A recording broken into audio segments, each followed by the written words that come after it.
Hare Krishna, good morning and welcome everyone.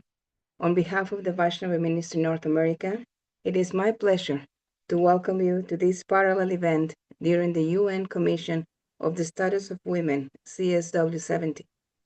As the CSW 70 continues, it is important and its important conversations on advancing the rights and empowerment of women and girls. This gathering offers an opportunity to reflect on how inner development, leadership, and service can work together to uplift women and strengthen communities. This event provides a valuable platform for sharing ideas, experiences, and solutions that support women and contribute to the well-being of society. At the Vaishnava Ministry North America, we are committed to supporting women through spiritual growth, leadership development, education, and service. While there is still much to be done and much to learn, we are fortunate to have a community with talent, dedication, and compassion needing to inspire positive change and nurture a strong culture of care. My name is Shama Mohini Devidasi, and I serve as the Secretary for the Vaishnavi Ministry North America. Today, I'm delighted to be speaking with Her Grace Sita Devidasi, the head of Women Empowerment and Skill Development at Govardhan Eco Village near Mumbai, India. Sita Devi, also known as Dr. Sandhya Subramanian, is a dental surgeon and holds a Master's of Science in Psychotherapy and Counseling. She's also the founder of the Bhaktivedanta Hospital Youth Foundation. Through her work, she has been deeply engaged in initiatives that promote women's leadership, well-being, and meaningful participation in community development. We look forward to hearing her insights and learning from her experiences in creating spaces where women can grow, lead, and contribute positively to society. Welcome to this parallel event, Sita Mataji, and thank you so much for your caring service. To begin, first I would like to ask you while I bring up the video that you very kindly sent us to share, if you can elaborate what inspired the Women's Empowerment Initiative at the Govardhan Eco Village. So, should I start or you'd be showing the film? Yes, please. I will, well, you can tell us about what was the inspiration behind, and then after that, I will be sharing the video that you share with us. Okay, so as you know, as you very graciously introduced me as a dental surgeon, dentist, and that's my main skill that I learned.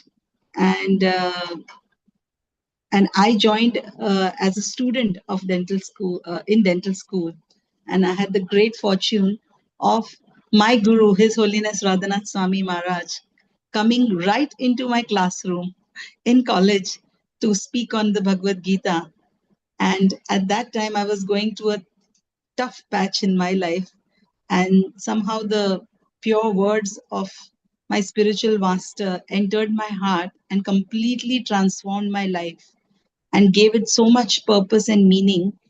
And that was like the inspiration uh, which fueled this desire which I always had. In fact, I joined dentistry because I wanted to relieve people's pain.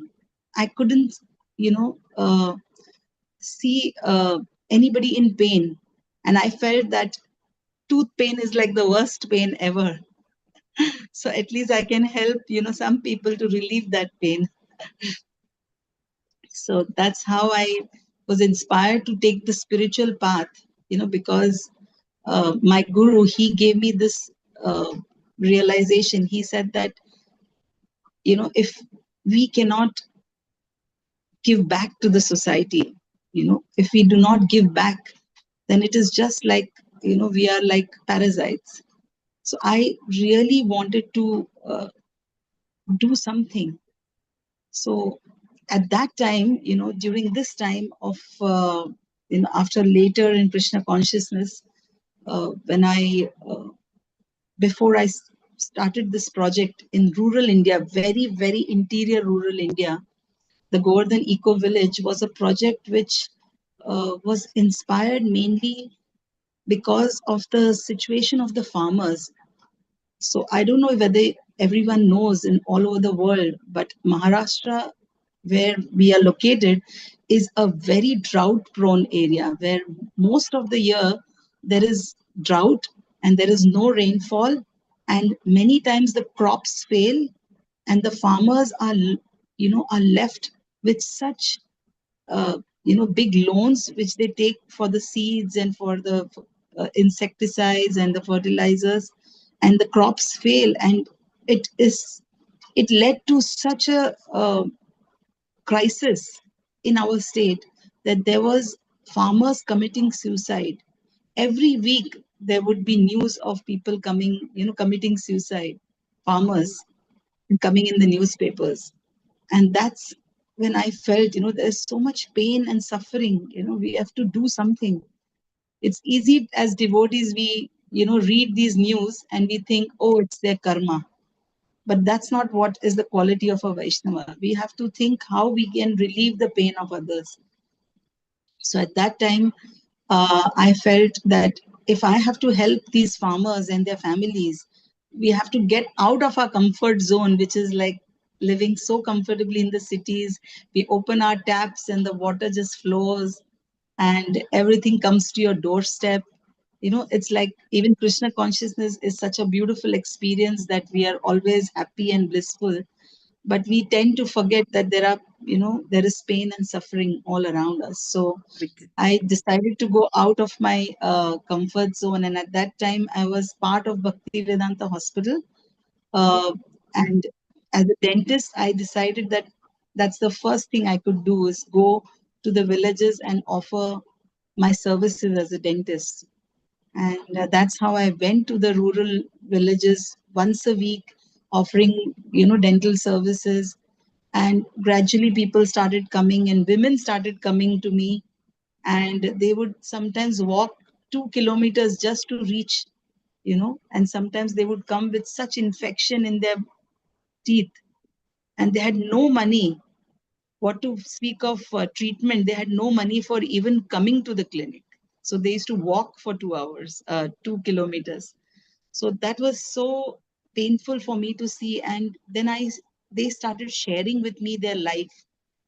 And it was so painful to hear that the farmers, because of such a struggle in the village, they would just leave the village and go to the cities to live, to work, and leave the women to fend for themselves, just the women and the children. And to your point, many times, we just take for granted services that we have, running water, car, or any facilities, and many times even our Krishna consciousness. Right? Yes, it's Exactly. okay. Things that we take for That's when I granted. realized that life is not as easy as we think. Mhm. And when those women shared their desire, they started telling me that we are just sitting here and we have to fend for ourselves. Please, we have no money and no, you know, facility to even learn a skill or do anything. So that's when I thought, that we could do something to empower these women, because they were poor, but they had the desire to uplift themselves, which was very, very inspiring to me actually, because I felt I was more inspired by them, that they had nothing, but yet they were so, eager And to, that's a treasure in itself. It's just yes, poor, materially poor, but they have the treasure from within, and uh, yes. and that motivation and the desire, right, to start running that motor. So let me share the wonderful video, and then And we'll take another. that's when I initiated the women's empowerment program, Okay. which you can get a little glimpse of it through this little film, but then I can Okay. talk more about it. Yes, of course. Let's just share.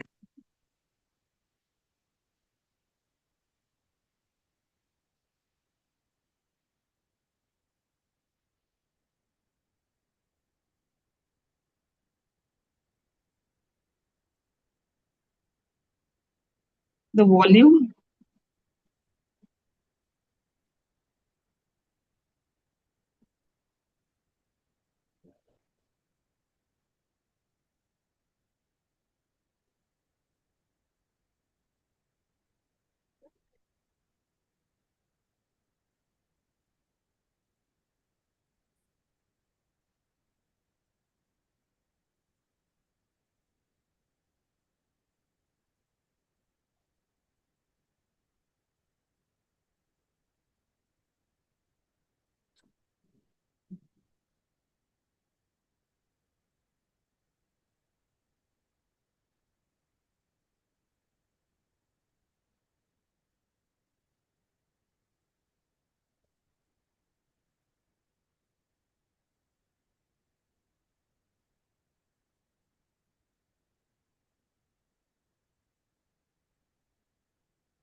Hare Krishna, you were saying that Hare you couldn't Krishna. hear.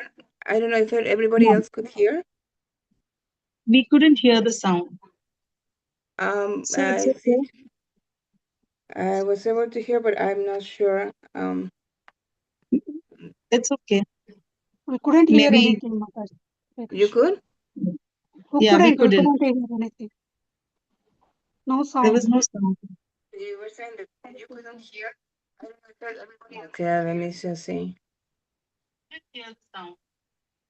Oh, I will It's have to okay. replay. I will have to replay. One second. Let's replay because this is beautiful. One second. Let's replay here. So it's a beautiful video. The sound is not coming. Let's see. Maybe we Okay, are not let's hearing play. the sound.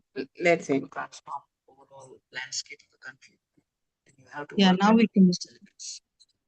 In India, the biggest challenge is how to really create impact in a sustainable manner in the villages.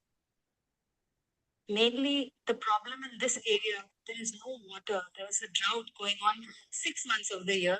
So this is really very difficult situation because only 6 months they are working, and 6 months when there is no water, they have no source of income because there is no farming to be done.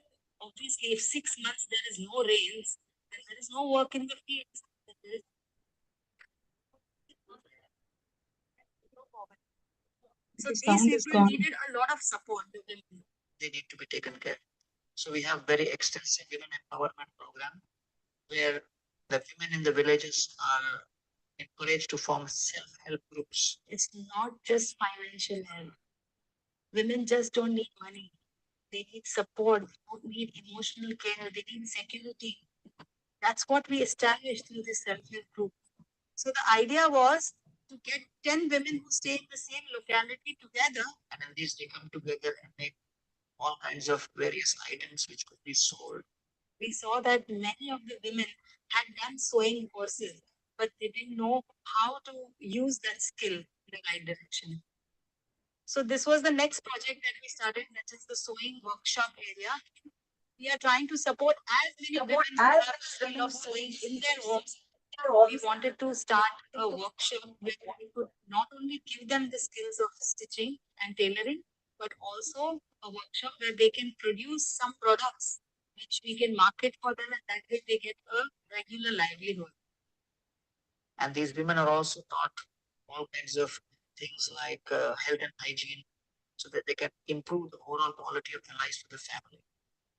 We did a survey and we found out that the major issue among the women is anemia, which is low hemoglobin level. So we educate them through their diet first. We also, of course, test their blood. Those who have hemoglobin less than 8, we are giving them iron supplements. Women empowerment is not just for rural women or underprivileged women. Every woman needs to be part of this. By interacting with each other, by forming these kind of women's circles, I think we can really empower each other in the true sense. It is a right of every woman to feel valued. That's the first thing. To be valued and respected for whatever she is and whatever skills she has. Only when women come together, they can give that to each other.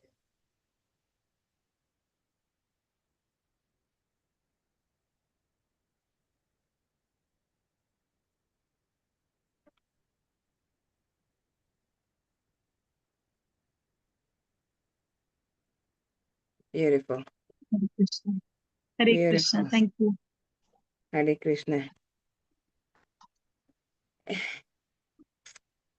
Truly inspiring. You mentioned that transformation or transforming a nation begins by working with its weakest elements. From your experience, what strategies are most effective in ensuring that women in rural communities are not left behind in the development efforts?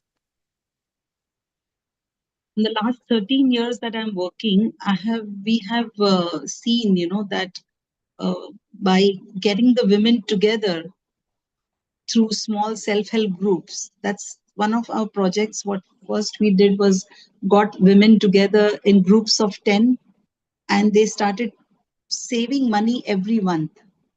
So in rural communities, the main issue is finance. They have no money, and that's like the biggest struggle. So when 10 women come together and they have their own bank accounts, that empowers them, because when they save money, they can help each other. And usually in the dynamics is such in these communities is that the men are the more dominant, because they are like they earn the money, and the women have to, that's why uh, sometimes they are left behind, or they're not given the due respect.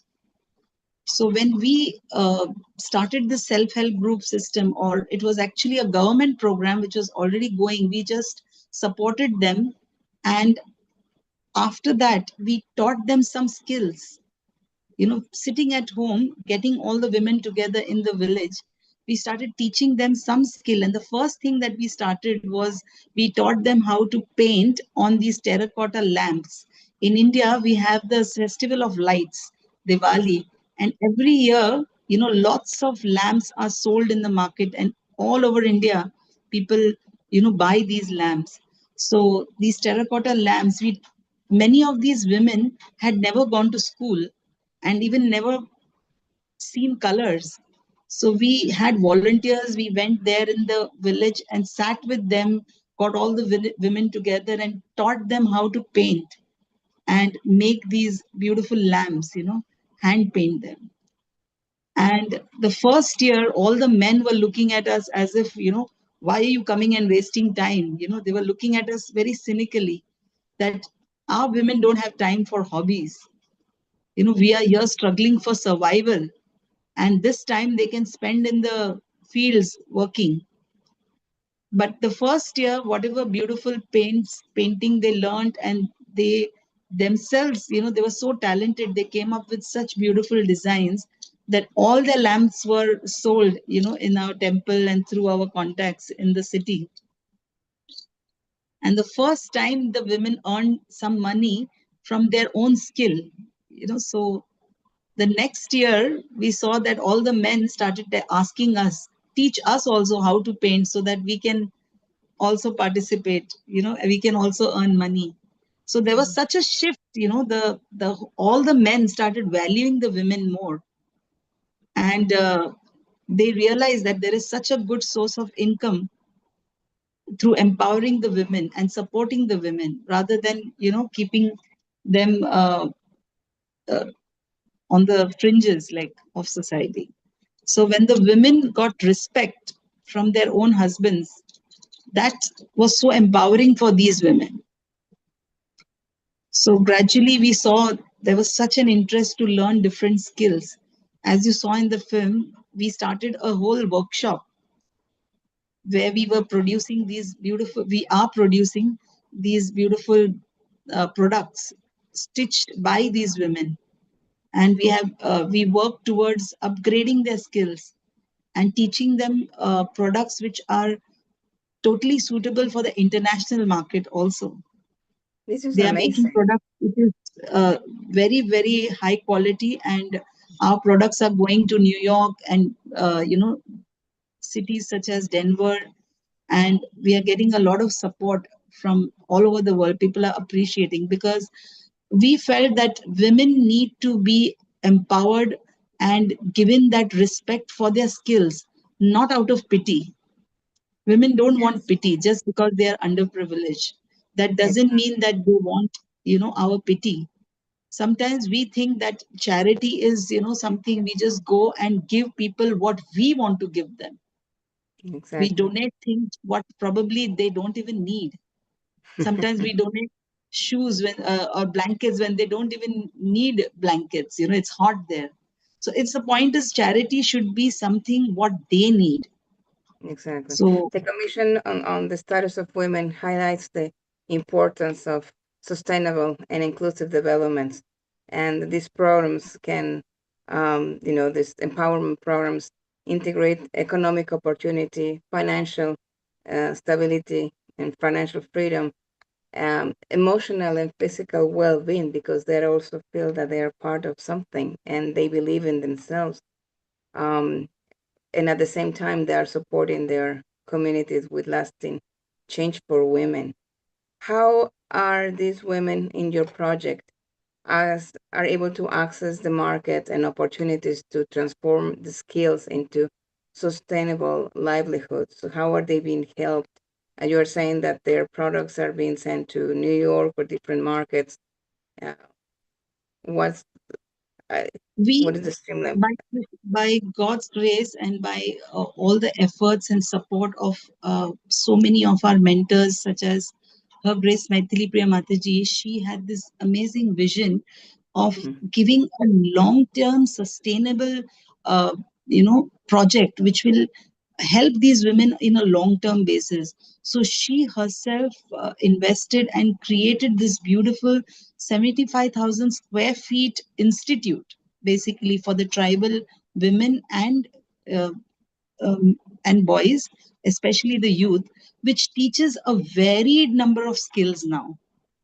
So we began with that small workshop, but today we have a whole campus, like a whole institute called as Govardhan Skill Center, which gives more than 75 skills to the rural women and men. So especially with the aim that these men should be encouraged to live in the village and use their skills, what they learn, which are connected to agriculture and uh, animal husbandry, organic farming. We teach all these skills, even carpentry, plumbing, electricians, welding, all these courses by which they can become self-sufficient themselves and get good work in the close to the village itself, in the rural setting, so that the women are not left on their own. And as for women and girls, this institute, we are teaching them computers, English speaking, to increase their confidence so that they can learn skills by which they can get a better job. Then we are also teaching tailoring, designing, embroidery, painting, and also beauty parlor, massage. Then we are training them to be massage therapists for the pregnant women. This is a very common thing in India. And after the pregnancy, the women need to be massaged, and the baby is to be massaged regularly.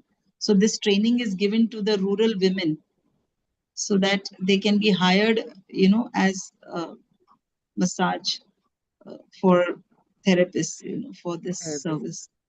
And Okay. And many many other women skills. use them. Actually, it's a Yeah, whole yeah. institute. It's like a whole institute.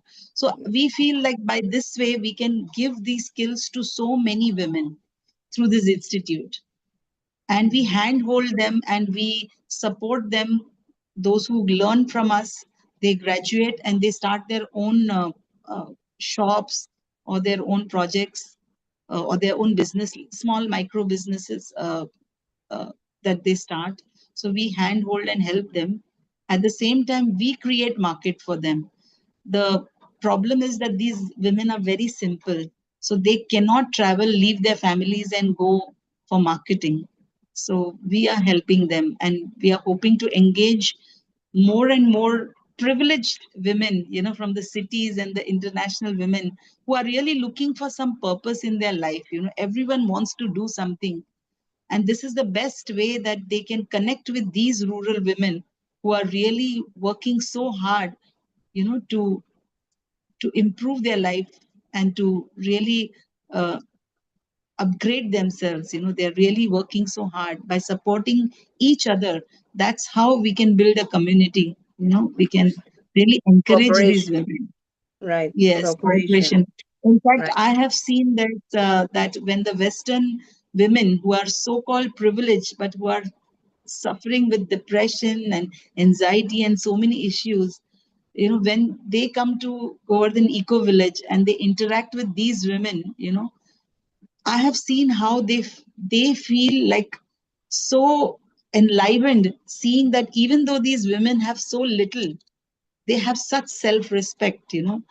None of these women will look miserable or weak or tired, or they are always dressed so beautifully with flowers in their hair, even though their homes might be smaller than our bathrooms, but their hearts are so full of contentment, which is something which even all women who are privileged should get so much inspiration from. Everybody should get inspiration breeds inspiration, right? Yes. You mentioned issues with anemia and limited health awareness, as well as women's need um, support, not money. How is your initiative helping in this regard, and um, how are they getting the message that not only physical health is important, but also mental health and spiritual health, so a holistic approach? Yeah.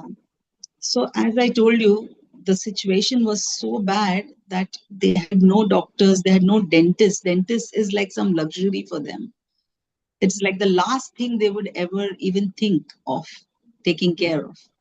And women, they would be like uh, never given this facility, health care facilities. So especially we started a project for anemia, which was the most common problem in the village due to malnutrition and lack of good hygiene and nutrition for the girls. In their developing years, the anemia is a very common problem.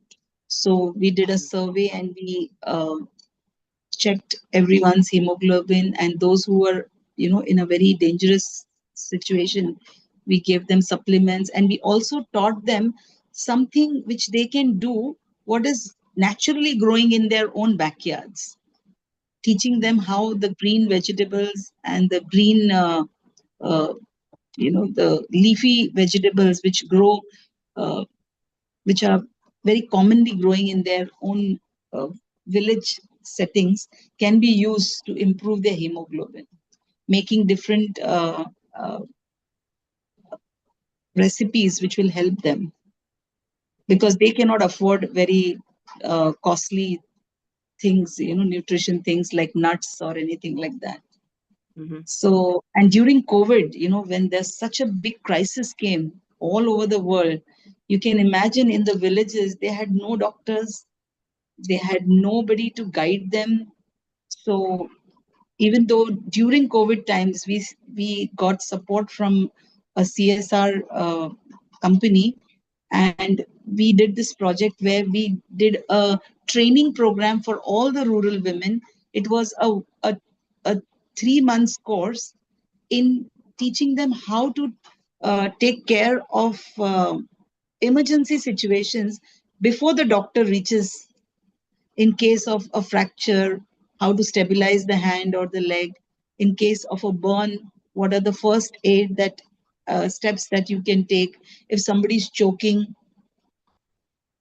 So we train the women on herbal remedies which they can find right in their kitchen, the herbs and things which can be easily available to take care of minor issues such as stomach ache or constipation or fever, how to take care of your family in those situations. So we did this course, and we covered almost 200 women in this course.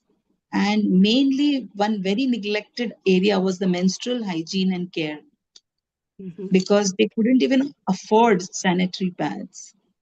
So we created a product which was reusable and washable, so that it even protects the environment because it doesn't go into the landfills. The But it's made of cloth, so they can reuse it, and that way it is economical for them and more hygienic That's and amazing. protect them. Yeah, so we have this product, and it's a reusable, biodegradable cloth sanitary pad, which is very, very good. We taught the women how to make them. So we produce them, and we are looking for, to create more awareness. Women should create more awareness about how we can protect the environment, Mother Nature, Yes. by, taking to these more, changing from, make a better choice of our sanitary products. So you said that you are teaching the ladies how to make these products? Yes, we have a team of people who make these products, and we feel that as soon as there is more awareness in the cities and in the international world that women can make this little change in their lives and save the environment, that will be so empowering, uh, to both, because even the women in the village, they will get a livelihood just by producing these sanitary pads. So that way, we have worked in all these directions, which are the most commonly issues which these women are facing: menstrual hygiene, anemia, malnutrition. So you have So constant awareness programs and health clinics for them. And I'm yeah, assuming we the do camps. It children is are free. okay, I do dental camps because I'm a dentist. right. I do camps on a regular basis, and we covered all the schools uh, in our area and gave the free dental treatments, which was supported. So these are the different projects that we are doing for health and emotional and mental well-being. I have seen that these women, they are so, they have been tolerating for so many lifetimes because they were like neglected, that they don't express themselves. But we have seen that just by bringing them together and just celebrating a festival together with them brings out all their talents, and they are so happy just to be with each other, and it gives them such a, support of each other. They come together. Yes, Yeah. and support. So we have And yes, monthly festivals for these women in our monthly institute. festivals. Okay. This is amazing. When communities foster environments where women feel valued and respected and empowered to support and uplift one another, they by extension, support their families and their communities thrive. So many successful um, initiatives, right, encourage women to come together in this group, as you were saying, and that you mentioned the groups of 10 women. That's how you started, right? With their own Self-help um, group. Yeah, it's called a group. self-help group. And, It's called a okay, self-help group. So nice. self-help group. That's wonderful. It's a wonderful, brilliant initiative, actually. Um, so inspiring. And to close this chat, and as we look ahead, what key actions do you think should be prioritized to ensure that women everywhere feel valued, respected, and empowered in their communities, in particular, rural communities? We know there are places still in India, rural India, um, and other countries where they have same kind of issues, drought. So, what do you think should be prioritized to ensure that, again, they feel valued, that they know that, yes, I can do this and I can help myself and help others? Obviously, they won't be able to give what they don't have. Yeah, I wanted to share something is that one thing about women, the beautiful thing about women is that we connect to each other. It's like as if we are connected with our hearts, and it Mhm. doesn't matter externally which nationality you belong, which caste you are from, or which color, whether you are an Indian or a Mexican or an American. Women all around the world, we can instantly connect with each other. I mean, I have seen this personally, that, when I used to get these Western yoga women who are like educated and, come to meet these simple women from the villages, they didn't know each other's language. They couldn't communicate in the beginning. They there is nothing in common if you go to see. But just by sitting together and just doing an activity together, like assisting the women, the village women to make something, within half an hour, we could see that there's such connection between them. They are speaking to each other, though they don't know the language, and they are making these nice braids together, taking selfies together, even though they don't know each other and they are so different from each other. I mean, this realization, I get is that women need only women. Empowered women can empower other women. And so what I feel is that in every community, in every society, in every sphere of life, whether privileged or underprivileged, women just need to come together. So we really need to make these women's circles, the amazing work that United Nations is doing of this project of getting, keeping women empowerment as one of the goals, Mm-hmm. by itself, we see that there is such a need that women should get together, and all the problems and issues, as you said, are common all over the world. Women are exploited, rapes and domestic abuse. These issues are common all around the world. It's not just uh, you know India, or it's common. It's So everywhere. yeah, It will take we need everyone to bring to come awareness. together. Yeah, Yes, yeah, we exactly. really need to bring an awareness that it's like the rise of the feminine power. Like the women should band together, as you said, come together. Like every woman should be made to become conscious of this fact that as women we are the only ones who can support each other, and we should not allow you know men to separate us. So many times, women are separated, due to jealousy or envy, and so many problems. It's, if you see, most of the times there is there's some man involved in the middle. It's funny, but it's always like that. But women should actually feel for each other and should understand one fact is that we all need each other. Yes, and there are, and we all, after all, we are all eternal spirit souls. We are there to support each other, Support regardless each of the type of body that we are in. Respect has to always, has to be there always. But Yeah, anyways, because thank you so. financial empowerment, a all other kinds of empowerment is fine, but spiritual empowerment of women is the most it was important. So as a spiritual organization, and because I'm part of a spiritual organization since the past 33 years, I'm a member of International Society for Krishna Consciousness, where we are teaching the path of bhakti, to everyone. I feel as women, we, as you said, we are spirit souls. We are all connected to Krishna, the supreme divine, Yes, personality. And as women, if we just realize our spiritual potential, then we can be so I think I'm listening. Your we can connection is. be so if we just understand our spiritual potential.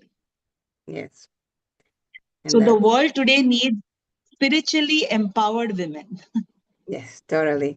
Well, thank you very much, Mataji, for giving us your time and for all your service. Very inspiring and fulfilling. Please keep it up. And to all of you who are connecting live, thank you so much for being here. We hope this conversation will inspire thoughtful dialogue and, above all, meaningful action. On behalf of the Vaishnava Ministry in North America, we thank you. Hare Krishna. Hare Krishna, Hare Krishna.